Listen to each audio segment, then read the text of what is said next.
problem set, draw an area model, then solve using the standard algorithm. Channing, are you doing this out of order? Yeah. Use arrows to match the partial products from your area model to the partial products in the algorithm. Your exit ticket is pretty much just like this, A and B, only the numbers are different. Okay? So the advice I have about your area model, move it over as far as you can. I can go off the paper. Well, you don't need to go off the paper. And these area models are a little different, aren't they? Well, how many boxes will you need? 2, 4. 4. Yeah, 2 columns. Okay. So what number goes on top of the area model? 48. 48, and I'm breaking it apart. So it will be what plus what? 40 plus 8. And what goes on the side? 5 and 30. Then you highlight. Go ahead and highlight. If you don't have a highlighter, okay, he's going to use a colored pencil. Good idea. I have a Okay, it's okay. He's got his problem solved and he didn't have to have us stop for him. Okay, so now I'm multiplying. What do I multiply first? The 5 times 4. 5 times 4 is 20. Add how many zeros? 1. 5 times 8? 40. Now add that across. 240. 240. Remember, you add across, you multiply diagonally and add across. This is making more sense today, isn't it? Yeah. Okay, 3 times 4. 12. How many zeros? 2. Good. 3 times 8. 24. How many zeros? 1. Now, if it's hard for you to add across, you can always write 240 down. But give it a try going across. What do you have? 1,440. Okay. Now, this is pretty simple. Do you agree with me? Okay. The hard part is the standard algorithm and keeping track of all the regrouping. Now, I know that in 4th grade you probably didn't practice this the way we're doing it in 5th grade. When I first started teaching 5th grade, I wasn't even sure this was a good idea. But then when we got to long division, I was thinking, yeah, it's a good idea. Okay? So we're just going to go with it. Use the turtle if you want to. Brachiosaurus. Yes, Brachiosaurus. 5 times 8 is? 40. 4 times 5? 20. Plus 4. 24. Thanks for participating, boys and girls. Okay, and anything times a multiple of 10, add a 0 to the end. Okay, so 3 times 8 24. and 3 times 4 12. plus 2. 14. Oh, 14? Okay, thought I wrote something wrong there for a minute. So do my partial products match? Yes. Okay, add them up. And we're practically done with the first one. It's good. It's good. Checks out. Okay, the next one, how's that different? There's bigger numbers. Okay, there's 3 digits. Good. I was looking for that word digits and I just couldn't think of it in my mind. So I'm going to need a little bit wider area model, don't you think? Yeah. And how many boxes will I need in this one? 3. 3 columns, but 6 boxes. So, Hayden, tell me, how will you break 648 apart? Put 600 in the first one, 40 in the next one, and then 8 in the next one. Good. And 35 is the same, isn't it, boys and girls? Yeah. Okay, we'll talk through this one, and then you're going to be on your own, checking with mine for the rest of the page until we get to the problems on the back. Okay, so what would you multiply first? 605. Okay, 5 times 6 is 30. How many zeros do I add? 2. 2 more. So the answer there No, 3,000. 5 times 4 is 20. Add, good. 5 times 8. 40. Okay, if I add that up, it's 3,200. 40. Very good. Okay, 3 times 6. 18. How many zeros? 2. 3. Double check that. How many zeros? 3. 3. Okay. 3 times 4. 12. How many zeros? 2. And 3 times 8? I thought it was 2 times 4. That's 3 times 4. It is 3. I wrote it 12. I did 3 times 4 equals 12. Did I mess up? No. Okay. So I'm on 3 times 8. 24. 24. How many zeros? 1. Okay, what was the strategy I told you yesterday just to keep? the smallest. Add the small boxes. So the small boxes would be 1,440. Then add that to 18,000. So what do you have? 19,000. 440. Okay.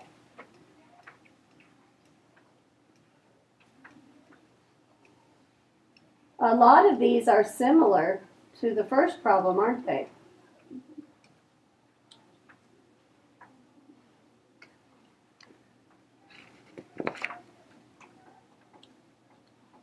All right, standard algorithm. We'll talk through this one. So 5 times 8? 20. 40. Good. 4 times 5? 20. Plus 4. 24. Cross off the 4.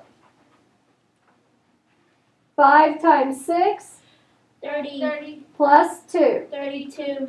Cross off the 2. Anything times a multiple of 10? Add a 0 to it. Very good. Thank you, boys and girls. 3 times 8? 24. 3 times 4? 12. Plus 2. 14. Cross off. I got it. And 6 times 3? 18. Plus 1. 19. Okay, do the partial products match? Yes. They do. It says to draw arrows, so we will draw arrows.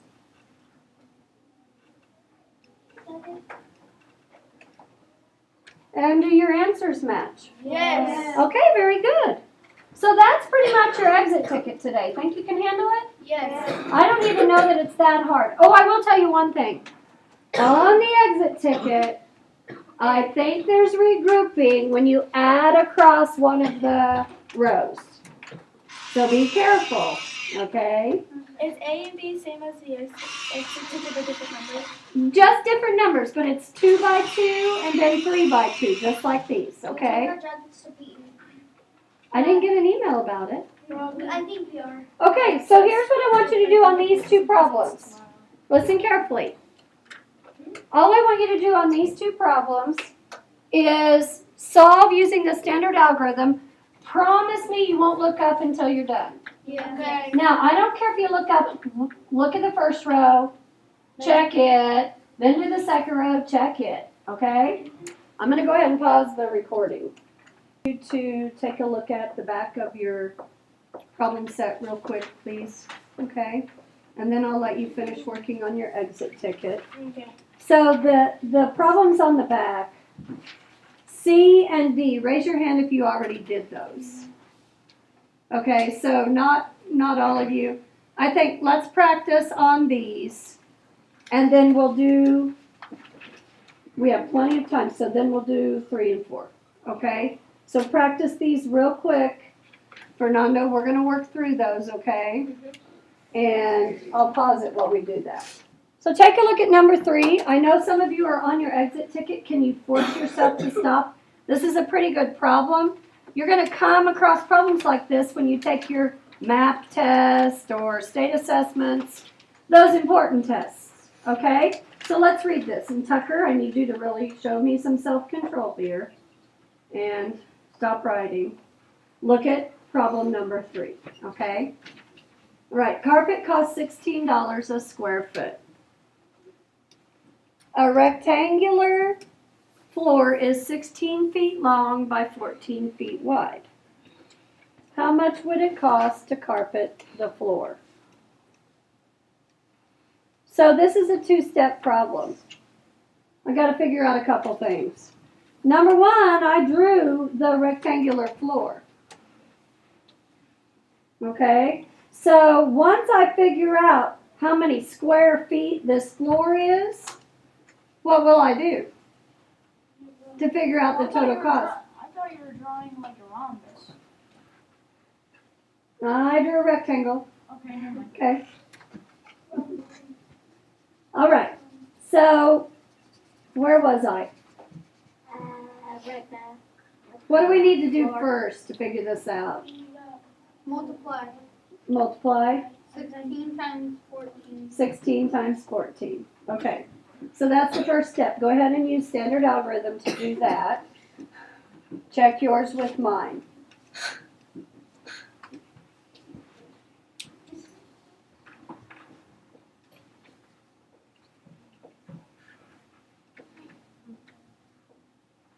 This is pretty simple multiplication.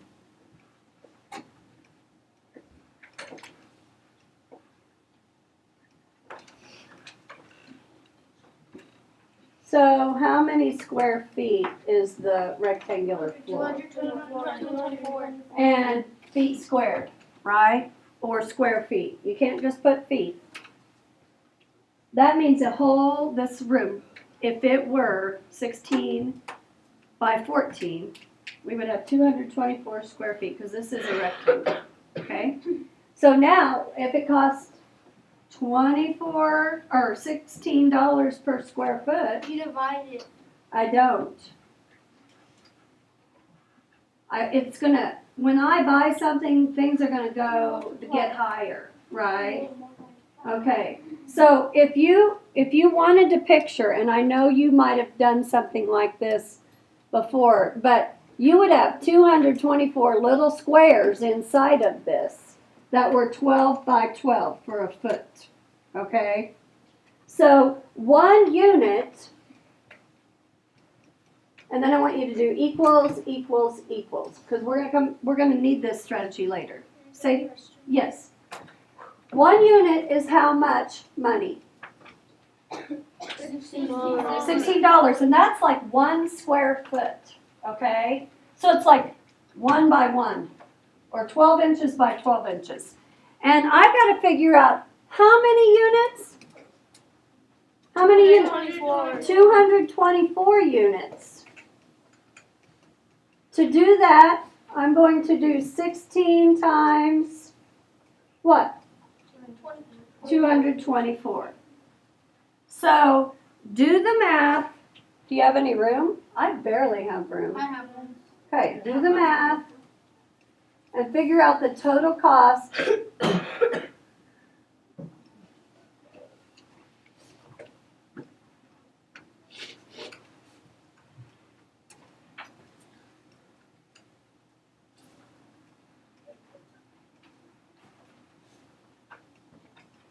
I love ones on the bottom. Do you? Yeah. Maybe. Yeah, it makes life easier.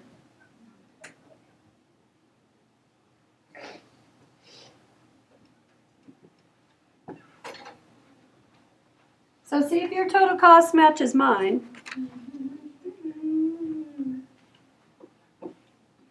Now, we're talking money here, correct? Yeah. So how much money is it going to cost for the carpet?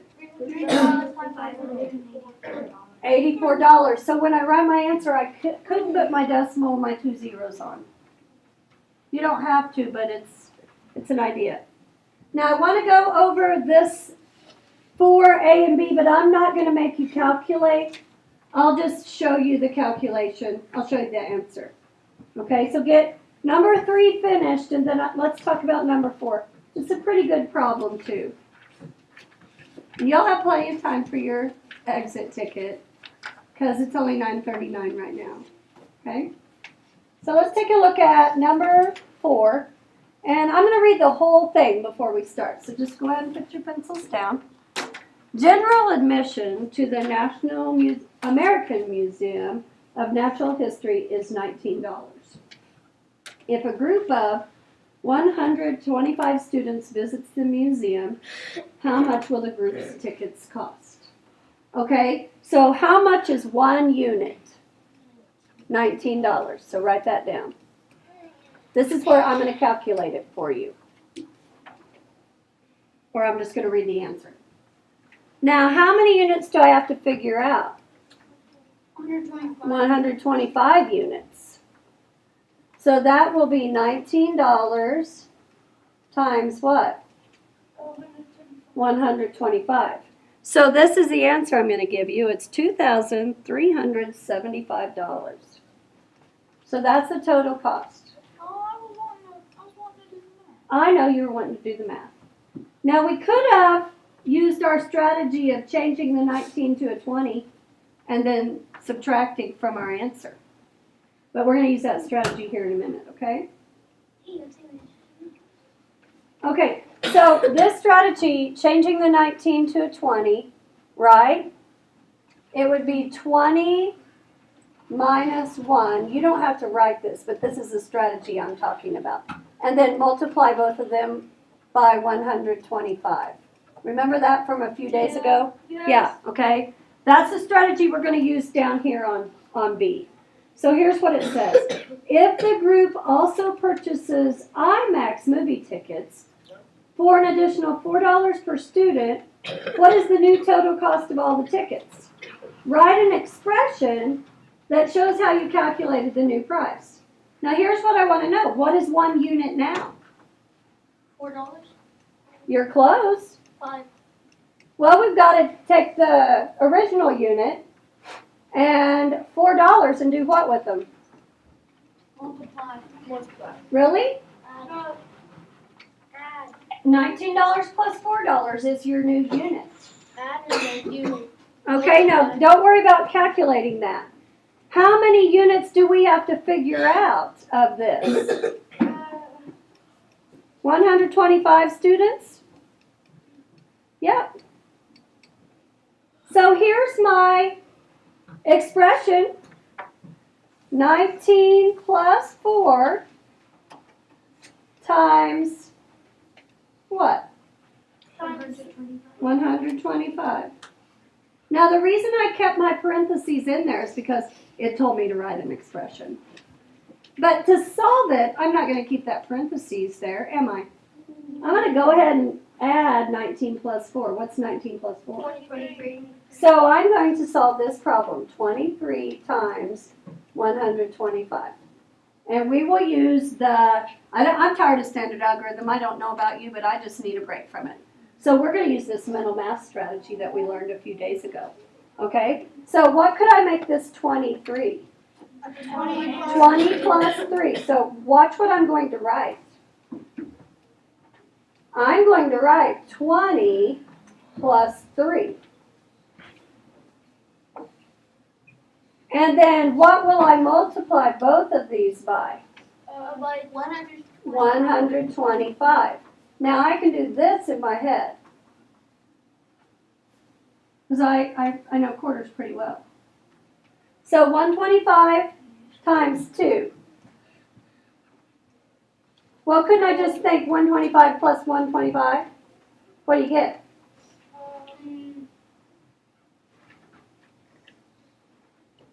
Kids. Yes. 1. Look, 125, what's my answer? 250, okay? So 250, then I have to add a 0 from my 20. Plus, now what is 3 times 125? So I just add another 125. Equals 375, okay? Add those two together and you're going to have the total amount. 2,000. 2,800. 775. Yeah. Okay, dollars, right? Now, here's the very last question I'm going to throw in there. How much more did they have to spend for all those students to go to the IMAX? You have to subtract 1,000. You can do it in your head though. How much more did they have to spend so the students could go to Laney? $500. Very good. Yeah. The difference between these two is how much more they had to spend. 8 minus 3 is 5. All the other numbers are the same. Good job. Oh my god. Okay. So that's a very expensive field